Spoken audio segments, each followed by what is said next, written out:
Tatlong gobernador at isang vice governor sa BARM nanumpa bilang mga bagong miyembro ng Bangsamoro Federalist Party. Detalye ng balita mula kay Jun Di Makutang, Aris 19. Assalamualaikum, Brother Jun. Alaykum assalam, Brother Angel. Ganap ng opisyal na miyembro ng Bangsamoro Federalist Party sina Tawi-Tawi Governor Ismael Mangsali, Maguindanao del Norte Governor Datu Tucao Mastura at Maguindanao del Sur Governor Datu Ali Mintimbang.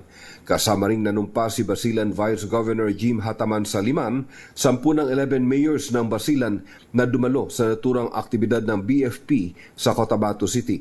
Nakarating din sa pagtitipon si Lanao del Sur Governor Mamintal Bombit Adjong at nagpahayag ng buong suporta kay Chief Minister Makakwa. Naroon din sina MILG Minister Jordan Bayam, BFP Executive Vice Chairman Member of Parliament Dr. Tumanda Antok at BFP Cotabato City Chapter President Member of Parliament Attorney Nagib Senarimbo. Ang aktibidad ay sinaksihan din ng mga mayors, vice mayors, party nominees, and representatives mula sa iba't ibang lugar ng BARM.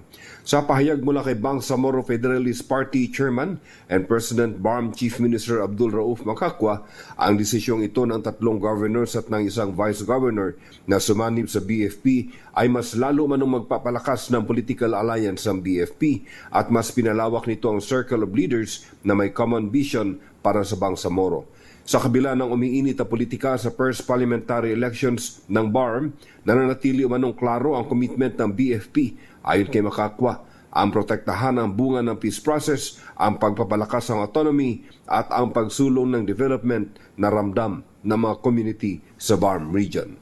Mula sa Central Mindanao, RH19, Jun Di Makutak, DZRH, una sa Pilipinas, una sa Pilipinas. Maraming salamat, Jun.